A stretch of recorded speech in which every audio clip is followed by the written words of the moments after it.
It's great to have you all with us today, whether you're here in the room or also great to have you if you're joining us online today as well. So the question we've just asked there, who is your favourite talent show judge? Now, do you have a favourite talent show judge? Anyone? Anton? Dubek? Is that the same person? Simon Cowell? Sorry? Bradley Walsh? Craig Revel Hallwood. I don't know if this reveals anything about people's personalities or not. We'll go there in a moment. But there's a hand at the back. Go on, Daniel. Just shout it out. Simon Cowell. Another vote for Simon Cowell. I suspect many of you don't have a favourite talent show judge. That's okay. I think that I am in our household. We tend to watch Britain's Got Talent, and well, some of us watch Britain's Got Talent, and some watch Strictly Come Dancing in our household. And so they're kind of like the talent shows that we might watch. I think for me, I am probably more inclined to find the harsher judges more entertaining. There's just something about that. Maybe that's like, again, maybe that reveals something about my character. But as we kind of talk this week, something we're going to talk about is around this whole thing of judging. And what I've noticed is that when we watch shows like Britain's Got Talent, suddenly I become an expert on talent. And so we'll be watching, these different kind of things, whether it's comedy or whether it's singing, and I will cast my judgment like I know something about those skills. And suddenly I become an expert on somebody who chooses to swallow like fire or something. And I'm like, well, they could have done this, they could have done that. That was okay, that was good. And like we all make judgments, don't we?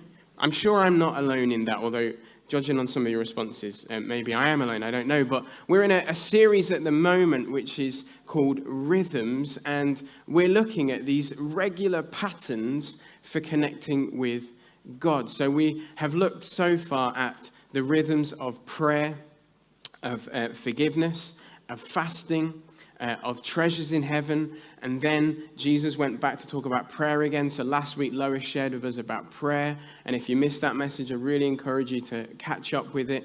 Do it now if you need to, that's fine. But this week we're going to look together at the rhythm of looking within. The rhythm of looking within. And I think, as I talked a little bit there about kind of being judgmental, I know that I can be quite prone to being judgmental. I'm going to own that with you today. And I think that we can often live in quite a judgmental society. How do we judge? We judge in different ways. We judge people based on their looks, on their appearances, on their character traits, on their status, on their preferences, on their life choices, on their relationship choices, on their parenting techniques, on their political views, and the list goes on and on and on. And what often happens is that we think that our judgment is the most important opinion and view.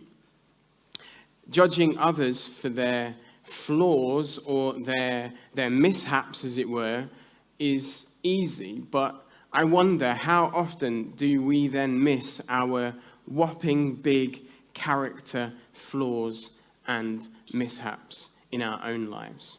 Have you ever had the experience of telling someone about something you think that they have done wrong, only for them to say something like this? Well, that's rich coming from you. The very thing that you are pointing out in them is a bigger struggle in your life. You just hadn't noticed it yet.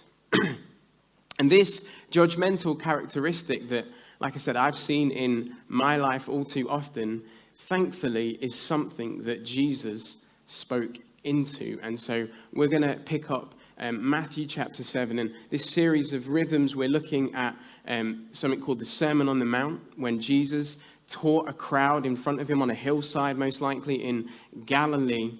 And these, thankfully, his collection of teaching was recorded for us. And one of the people that recorded it for us is Matthew. And so we're going to look at what Jesus said here in Matthew chapter 7, verses 1 to 5. Jesus said, "Do not judge others, and you will not be judged. For you will be treated as you treat others. The standard you use in judging is the standard by which you will be judged. And why worry about a speck in your friend's eye when you have a plank in your own? How can you think of saying to your friend, let me help you get rid of that speck in your eye, when you can't see past the plank in your own eye? Hypocrite. First, get rid of the plank in your own eye, then you will see well enough to deal with the speck in your friend's eye. We'll pause there on that. So we get a really strong word of warning here from Jesus. When Jesus is talking here about do not judge others, he's saying, like, don't pronounce guilt on other people. Don't set yourself above them. Like, judgment ultimately falls on God. He's talking about how we can pronounce guilt and punishment on others for their sin without seeing our own sin. Jesus is warning us here. He's already, I think, touched in the Sermon on the Mount on what is the opposite to a judgmental way of living our lives. And so I think it's quite helpful that earlier on in the Sermon on the Mount, Jesus said two things that I think we can look back on. In Matthew chapter 5, you've got something called the Beatitudes, and Jesus said this. He said, blessed are the merciful, for they will be shown mercy. And then in Matthew chapter 6, when we look together at the Lord's Prayer, he said, forgive us our debts, as we also have forgiven our debts. And so a challenge for anyone who is like me that can be judgmental is that a judgmental mindset doesn't demonstrate God's mercy and forgiveness. That's a really painful reflection. But it also shows us the way out of having a judgmental mindset. And it's a really simple formula. The formula is this: the more that we fill our minds with God's mercy, the more mercy we'll show to others. And the more that we fill our minds with God's forgiveness, then the more forgiving we will be of others. So the more mercy and the more forgiveness that we show others, then the less judgmental our mindset becomes. We begin to give people grace for their faults as we realize, well, I've got plenty of faults myself. And then, of course, there's the reminder to us all about how God has chosen to deal with our sin, how God has chosen to deal with our mess. And he's chosen to deal with our sin and our mess by sending his son Jesus to die for us. Like the most gracious, forgiving act that anyone has ever done and will ever do. That's how he chose to deal with us. And so in turn, then we can choose to be merciful and forgiving with other people in our lives. In this passage that we just read before, we see that Jesus is back talking about the hypocrites again. He's got a real issue in the Sermon on the Mount with people who are hypocritical, who say one thing but do another thing. And in this example, he's talking about people who point out someone else's sin and don't notice their own sin. Let's read it again here. It says, and why worry about a speck in your friend's eye when you have a plank in your own? How can you think of saying to your friend, let me help you get rid of that speck in your eye, when you can't see past the plank in your own eye? Hypocrite. First get rid of the plank in your own eye, then you will see well enough to deal with the speck in your friend's eye. And so I think that a judgmental mindset isn't looking within. And so this week, as I said, we're talking about this rhythm of looking within. And I love how Jesus uses what I think is quite a humorous kind of metaphor from like the family business, carpentry, and he talks about this plank. And so I thought, well, let's get a plank of wood on stage today just to help us out. And what Jesus is saying is he's saying, look, when you have a plank in your eye, which is kind of hard to do with this plank, but like it's really hard then, right, to see, okay, out of this eye, and you become judgmental and you look at other people's specks in their eye. It's getting a bit heavy. And what you do then is you judge people for like the little tiny speck. I don't even know if you can see this, but that tiny speck in people's eye, in someone else's eye. But what you're not dealing with is that massive, whopping great plank in your own eye. I am guilty, as I've said, of doing that myself. Trying to make a point about something that somebody shouldn't do, and they respond with, well, why do you do it then? And then I kind of swallow my pride and I think, oh yeah, you're right. And I think that that has perhaps been more kind of evident in my life, or I've perhaps seen it more in my life since becoming a parent, since having children. Trying to make a point about something that they shouldn't do, and they respond with, well, why do you do it then? It's often around, I'll give you an example, it's often around screen time. And so a thing in our household is that screen time, you have a kind of limit on screen time, and then that comes to an end, and then we have to be boring and do those things that we do without screens, right? And so screen time comes to an end, and then they'll say to me something like, well, why are you on your phone then? Like, it's really hypocritical, isn't it? And they're right, it's a fair point. But that's when I say, because I'm a grown-up and you're not, and then we move on, right? But like, in dealing with our hypocrisy, Jesus, I think, points us towards this rhythm of looking within. He says, first get rid of the plank in your own eye. Then you will see well enough to deal with the speck in your friend's eye. He's encouraging us to look under the bonnet of our lives, because it's really hard to see what's going on in our own lives if all we can see is just this whopping great plank in our own eyes, if we haven't dealt with this plank. I love saying the word plank. It's just a good word, isn't it? Just turn to somebody and say, you plank. No, don't say that. Don't say that. Don't say that. But Jesus is encouraging us to look under the bonnet of our lives. Growing up, my dad was a mechanic, and he used to go out in his, part of his job was that he would drive a breakdown recovery truck. And so he would go out around in this truck to obviously fix and repair cars. And what was great is that on the weekend, I was allowed to go to work with him. It was great for me. I don't think he necessarily found it as fun. The kind of reflection that I always get told is that I was just a real chatterbox. And this was like at the age of 7 and 8 when I had all the big questions that I was working through in life. And we used to drive all around South Wales and the West Midlands. I was going to say looking for cars. Like, we didn't just go out looking for cars, right? But he would get a call out, and then we'd go, and I'd kind of get to sit with him in the truck, and we'd turn up, and obviously he'd either have to repair a car where he found it, if he could, or he'd have to put it onto the back of the lorry, take it back to the garage, and then it would get repaired, or sometimes it would get scrapped. But here's what I learned. And I didn't learn this at the age of 7 or 8. I've learned this as I've become older, as I've become a grown-up myself. But when you neglect certain things in your car, they have a nasty habit of breaking down. And eventually, they'll cause your car to stop working.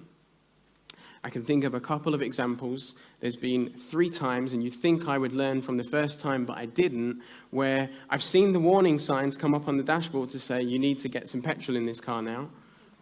But I didn't. I thought, I've got a bit more. There's a bit more in it. Does anybody else do that, where you think, no, they kind of tell you that, but actually you've still got a bit of a reserve, haven't you?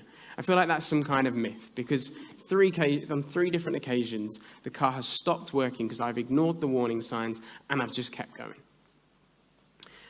And so the obvious thing to do for all of us, right, would be to keep checking under the bonnet, to make sure that things are okay and that things are kept in good repair.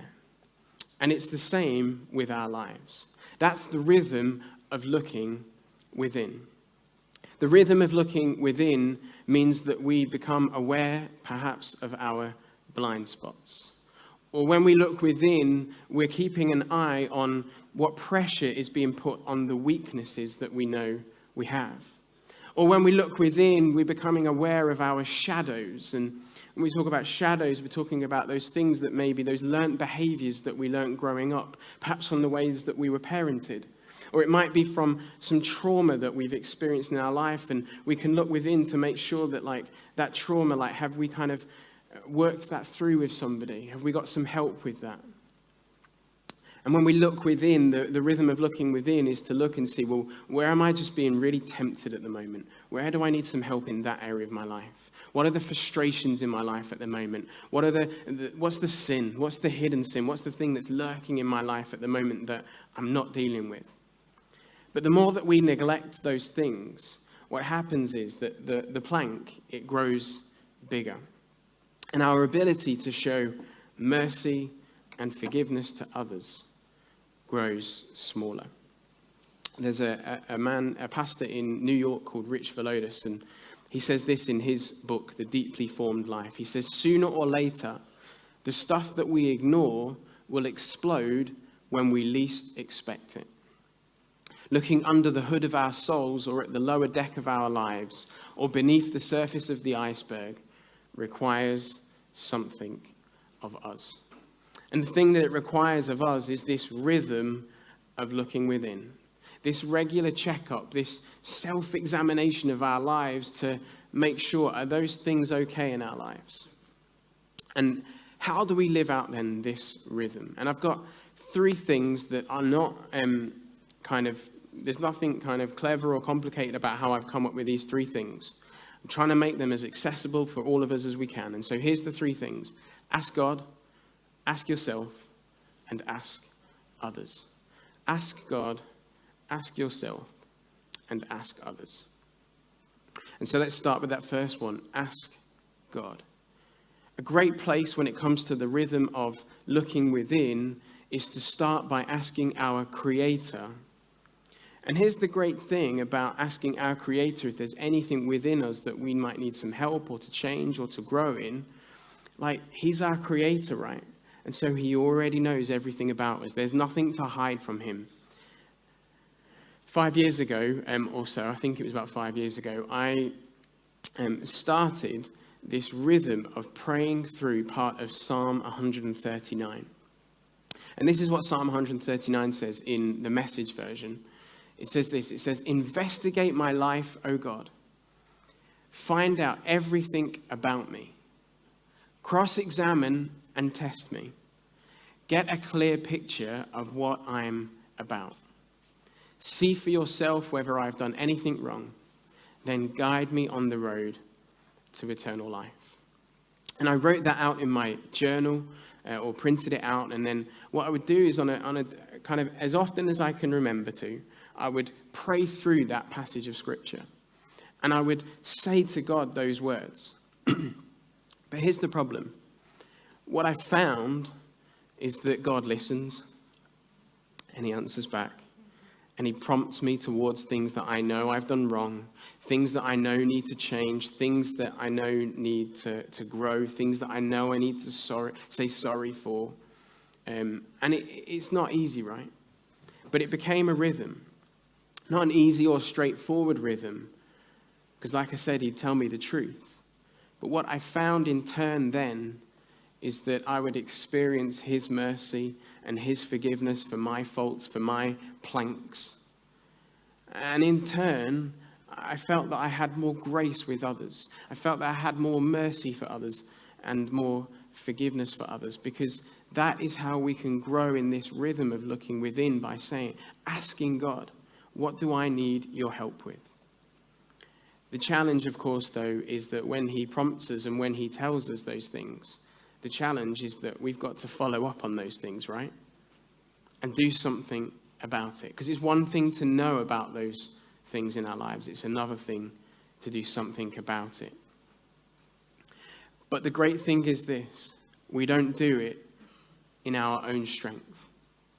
We don't do it in our own strength. God, by his Spirit, helps us to deal with stuff as we ask him. And as he points things out in our lives, he helps us by his Spirit. there can be a kind of mindset that we think that when we ask God these things, he's going to condemn us. But the Bible is really clear that God doesn't condemn us. He rescues us. He saves us. He helps us. And so we can ask God to reveal within us those things in the safety and the assurance that with him there is mercy and forgiveness, and he will help us, not condemn us. This rhythm of looking within is about exposing our lives to God's love and letting him mold us and shape our characters to grow in love, in mercy, in forgiveness, in kindness, and in other characteristics that reflect who he is. The second thing to do when following out this rhythm of looking within is to ask yourself. A big part of looking within can be to ask yourself certain questions when you find yourself perhaps in this place of pointing out someone else's faults, or when you know that there are certain characteristics in your life that are creeping in and that are affecting your relationships. There's a couple called Pete and Jerry Scazzaro, and they've written loads of great resources around emotional health. And in one of their resources, they talk about how you could ask yourself 4 really simple questions, but in doing that, this will reveal certain things. So here's the questions. What are you mad about? What are you sad about? What are you anxious about? And what are you glad about? And if we're honest with these simple questions, then what they'll do is they'll suggest and they'll bring to light emotions that might be under the surface and hidden. They might also reveal emotions that actually are not under the surface, but they're up here. And we're expressing them in our lives at the time. And those emotions are fine. That's okay. They're not bad things. They're good things. It's good that we know how to express our emotions, but they might reveal to us things that when we look within, we've become quite judgmental about. And what happens is that plank, it's been growing bigger and bigger in our lives. And what it's doing is it's hindering us from being able to help others. It will reveal to us perhaps emotions that need to be named, emotions that need to be processed, and things that we might need to get further healing and help from. This is a great way to look within that I'd really recommend doing. And the responses from these questions, they bring to light things that we perhaps need to bring to God, like we just talked about before, and also things that we might need to bring to others. And so let's look at the next thing, ask others. I just want to bring a really important disclaimer to this point. So if you've not heard anything, just zone in for a moment, and then you can zone back out and think about the rest of your day, that's fine. But we've all probably had experiences where we have asked the wrong people to help us see our blind spots. That moment where they take a deep breath and say, finally, I thought you would never ask. And then they just unleash on us all those things that probably reflect on healthiness in them. And what they do is, instead of speaking the truth in love, they leave you feeling hurt or exposed or violated. Instead, they've spoken their hurts and their pains over you. So when I say ask others, be wise with who you choose. It's okay to be selective with this. Make sure it's people who you are in close community with. Make sure it's people who want the best for you, people who care for you, people who are gracious and not condemning, people who reflect Jesus' love to you. It's not that we ignore others. Sometimes we might have to learn a few hard truths from people who we perhaps don't want to learn those few hard truths from. I'm not saying ignore them. I'm just saying be wise about how you filter this one. But looking within involves asking others to help you. And that should happen in safe spaces, with people that you can trust and with people who want the best for you. Maybe as we kind of talk about this whole thing of asking others, perhaps it's highlighting for you that you don't really have that in your life. You don't really have a community to ask. And that's not something that can just happen overnight, but like for us as a church, we have something called Connect groups. And I just want to take a moment to point you towards our Connect groups. And you can look at our Connect groups online, and you can sign up for our Connect groups online. They are what we hope and believe will be a safe space in order to do some of this looking within with people around you who are for you.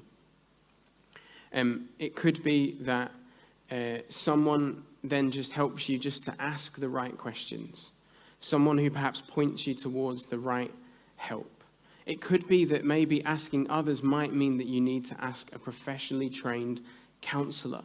And like, we can't stress the importance enough of that as a church. We'll always bang that drum. Like, if you need some help, if you're in a place today where that plank is really big and you can't deal with it and you need some help, then like, we'd encourage you, like, seek out the help of a counselor. Again, they will ask the right questions. They'll point you towards the right help. And they can help you look back at times over things in your life, those shadows that might be root causes for some of your behaviors. I personally have found this to be an incredibly beneficial thing in my life, which is why I stand here today and say, like, please do that if you need to do that. I want to finish with this. I'll just invite the band to come back up and join me. A reminder of what Jesus said. We've looked at these three things: ask God, ask yourself, and ask others. This is all about the rhythm of looking within. But Jesus said this, and we'll finish with this. Jesus said, first, get rid of the plank in your own eye. Then you will see well enough to deal with the speck in your friend's eye. And so what happens as we kind of carry out this rhythm of looking within is that this plank will get hopefully smaller and smaller. And it's not to say that this plank won't come back, because it's a rhythm of looking within.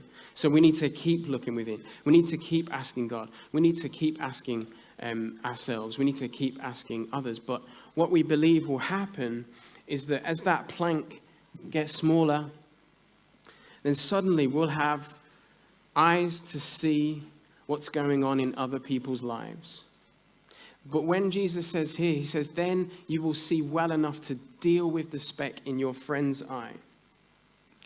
He's already talked about judgment. He's not saying, then you can cast judgment on David's mess. And then you can cast judgment on Di's failures. And then, I'm sure they're in great places in life, by the way. That was very judgmental, wasn't it?